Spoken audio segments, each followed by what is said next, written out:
Hello out there in the internet world. You have stumbled upon the Mental Meritocracy podcast. I'm JR, and this is the motherfucking preview. Now, since it's the preview, we got to figure out a few things. First, who the hell am I? Second, what the hell is this? And finally, how the hell am I going to keep you entertained? First off, let's start off with the easy one. Who am I? Well, my name is JR, and I am just your average guy. I identify as a male. I answer to he, him pronouns. You can also call me king or emperor. No, in all honesty, I'm just a normal guy. Play a little golf, do a little fishing, play a little basketball, work out a little bit, work a normal job. Decided to do this. Actually, kind of crazy story. My little girl wants to do some kids YouTube podcasting. Not podcasting, really, just making videos. It's kind of a big deal and a big thing, and I figured I might want to start it first. I've got a lot to say, a lot of outside of the mainstream narrative thinking points and thoughts and views, and this seems to be the place to go ahead and express those these days. So been thinking about it for about 6 months, been kind of gearing up. This is an audio only podcast. It won't be always, but I want to actually have a small amount of production value in it, and I'm still trying to figure out the best way to do all of that. So stay tuned and definitely check back. What is this? This is the Mental Meritocracy podcast, and the entire idea, the thought process, the view behind it has always been, as I've developed it, is to be able to weigh out ideas, competing ideas, conflicting ideas, put them all out on the table, dive into them in a deep dive format, bring in experts where it's available or where they want to do the podcast, and especially as it grows, if it grows bigger, it definitely increases the quality of the guests that we can have, and do deep dives into topic, look at the nuance, put it all out on the table, weigh the ideas, figure out which one holds its weight, which one works out better in the real world.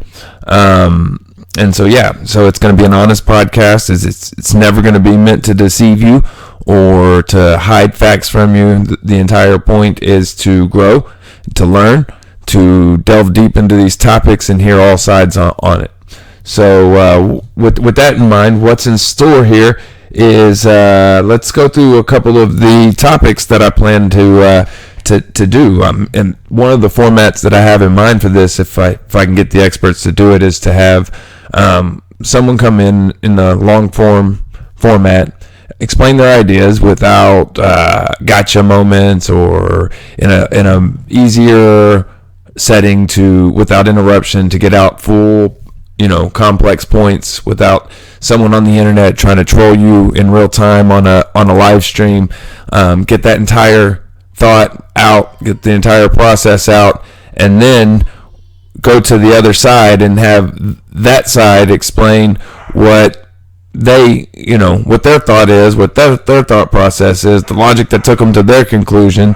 One is obviously going to be more mainstream than the other most of the time, and give them their platform, have it debunked, or have the other side be given, and then where it fits and where it's entertaining, bring the two sides together and let them debate it out in a live stream format for you guys to see, and have the battle of opinion, the battle of ideas, the battle of process. With that in mind, let's look at some of the topics that I've picked out so far, and this is subject to change depending on the path that this podcast takes, and the audience and everything else. I want there to be audience engagement. I want you guys to tell me what you want to talk about, what you want to dive deep into. But so far I've got immigration, and I'm going to explain a little bit about each one. So immigration in terms of, legal, illegal, what our policy is, what it should like, what works, what doesn't work, an ultimate solution possibly, transnation. So that one could be a pretty in-depth one, maybe even two. That's, having trans athletes in sports, this stuff with the Owen Benjamin and Mario Lopez, where they have been, attacked because they had an opinion that maybe you shouldn't give your 3-year-old hormone trans, and buy into it because you found your boy playing with a Barbie doll or dressing in a dress. And sometimes kids just they express themselves different ways, and then they grow. And exploring what's too early. Here's my personal belief on that. And I didn't give one on immigration, but I have one. You'll have to check back for that interview. But I'll give you the one on this. I have no problem with transgender. What I disagree with is the 80 genders. There's still two. You want to switch between them, that's your choice. But I think the process is an official one where you need to either have the surgery or be working towards the surgery, and you need to declare it at the state. You need to change your license. You need to fully become the sex that you want to become. There's no walking down some line and saying, "Oh, today I feel kind of manly because it's Sunday and it's football and it's fun. I'm gonna throw on my Patriots jersey because that's what all the transgenders love, Tom Brady's hair." And then here comes Tuesday and you want to put on a dress and go in the ladies' bathroom. It's not really cool. You can't change between the two of them. You want to feel like you're really a woman stuck in a man's body, and you think the solution is to have a surgery and to live your life as a woman. Feel free, go ahead, but take the proper channels just like we would to do anything else, So that's kind of my thought on there, but we'll explore more kind of the sorry, the dog's in the background. I don't know if y'all can hear those. We'll explore kind of the full topic, and again, trans athletes, the evolution of the trans movement and everything else like that. And we'll take a deep dive into it, and hopefully have some people again come on and state their side and why I'm wrong that you should be able to be a man at noon and a woman at 8 o'clock at night when you want free drinks. Be great for an alcoholic. So another topic would be this thing that I call up, down, left, right, and that's a political talk that explains how you're more than just a Republican or Democrat, right, left. There's a whole graph of where you could land on the political scale. In America, we use the two-party system. In Europe, they use coalitions, which always ends up one big coalition versus the other, i.e. a two-party system. Now those coalitions change, but at the same time, it always comes down to the top two competitors in a vote, because you don't want to have your vote not count by voting for someone who gets 3% of the vote. So you would rather vote for the person, your second place winner over your third place winner. And if your second and your third place winner are the top two candidates, well, you're going to probably vote for your second place candidate anyways, because you don't want your third place candidate to win because you voted for some outlier, right? So it's always going to come down to two candidates, whether you have a quote-unquote two-party system like we do in America, or whether you have coalitions like they do in other parts of the world. So that's going to be an interesting one. We're going to talk about, socialism, libertarianism, republicanism, I guess, and democraticism, being a Democrat, and what the difference is, and where you really fall, and how that's changed in the last, I don't know, really, I guess like 15 years. We're going to have a global warming debate. That one actually may come first because my kind of debut introduction was going to be on Team Skeptics channel. I'm going to go on and at least make my case for why global warming is, is it happening? Is it not happening? Climate change always happens. Climate's been changing since the beginning of time. And,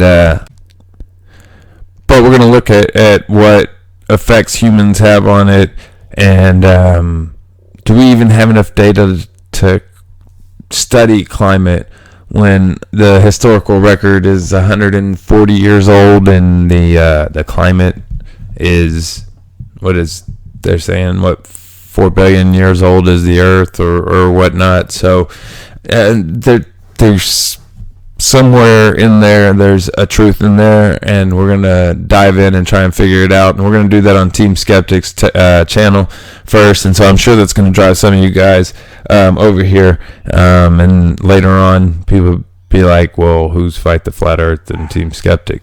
But so yeah. And then we're also going to do another one.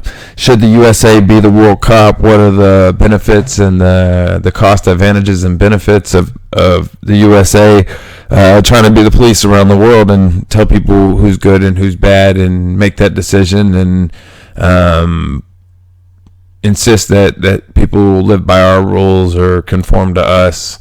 And that's not to be anti-American, right? When there are some positives in that our influence in the world. It helps us to be the only superpower on the earth. Debatable with China, but that's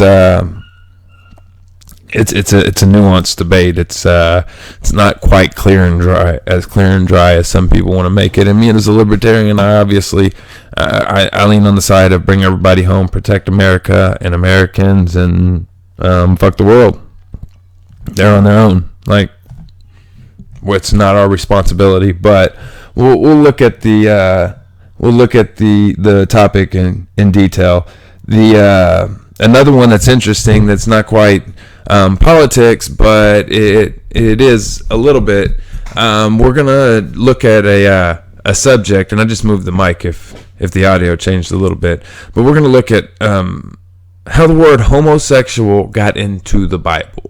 The Bible was written in 400. The word homosexual was invented in 1400 and first appeared in the Bible in 1700. I might have those a little bit flipped.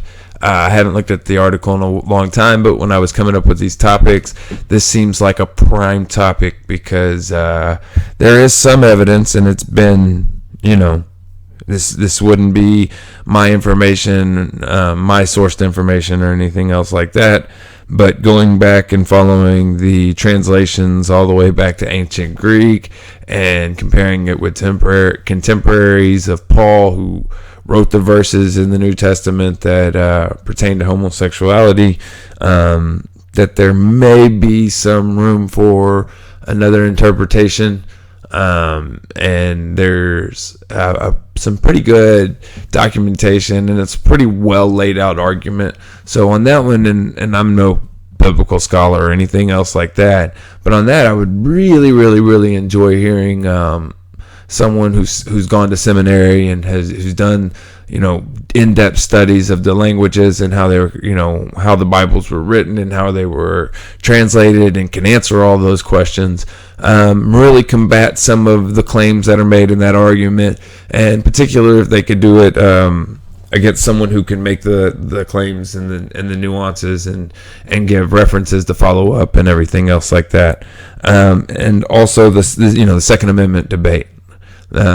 Second Amendment was written not so people can go hunting or kill their food. The Second Amendment was written so that the normal everyday citizen and united citizens of this country had a means and an opportunity to defend themselves against this country and this government. So if you think that Orange Man bad and Donald Trump bad and the last president was bad and the president before that was bad and the government's bad and the CIA is bad and the cops are corrupt and all that, why are we wanting to give them more power? Right? The Second Amendment is there so that we could fight back against the tyrannical government.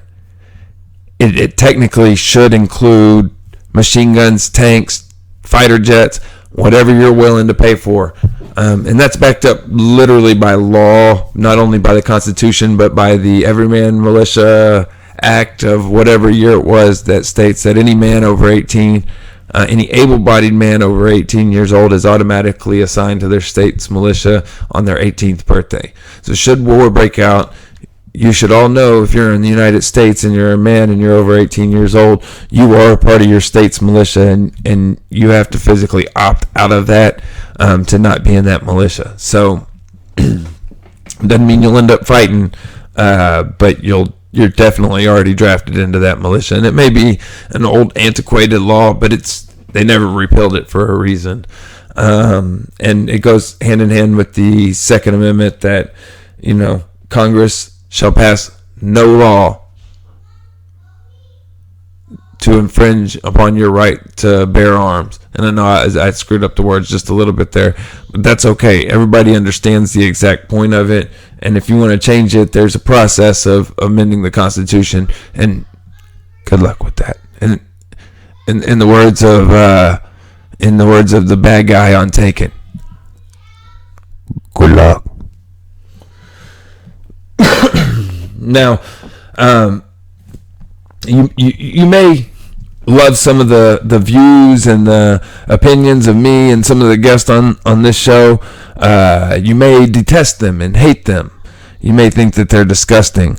But part of this platform is to know that there are people behind those views, and thought processes and logic, whether it be right or wrong, whether someone is maybe not on the intelligent side, or maybe they're a bit on the crazy side, and giving them the platform to tell us exactly how they think will be the easiest way to differentiate the people who have some logic behind their thinking and people who don't. It'll become very obvious. So, but there's still a person behind that, and so we're not going to be angry. We're not going to be mean. We're not going to.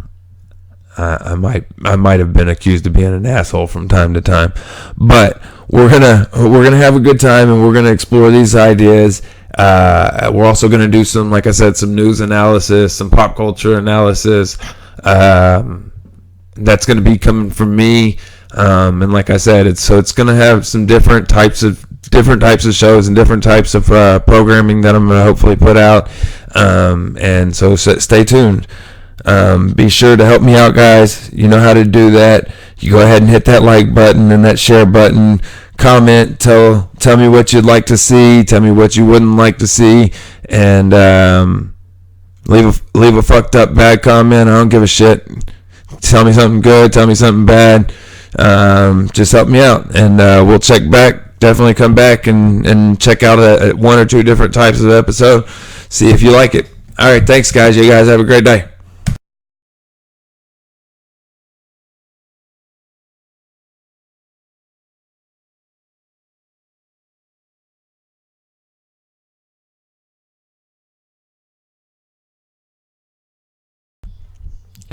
Alright, my fucked up friends. Got about a minute and a half left of the video. Made it a little bit too long, and rather than go back and trim it, I decided I would just add some stupid shit. So, this is JR. You listen to the Mental Meritocracy podcast. Hope you enjoyed it. Hope it struck a chord, and maybe you'll come back and check it out. Didn't get a chance to do any kind of funny shit or any kind of express any kind of comedy or anything like that, so maybe we'll add a little bit of that to the next one. This was fun doing this. Brand new microphone, playing with it. I think I sound pretty good, but you guys are going to have to comment and let me know how I sounded on this beast of a thing here. Other than that, just thank you for listening. And again, hopefully next time we'll get into a little bit of comedy and making fun of some things. All in good spirit, or most in good spirit. Can be an asshole from time to time. But I hope you motherfuckers enjoyed it, and I hope you motherfuckers have a great night. And peace out, motherfuckers.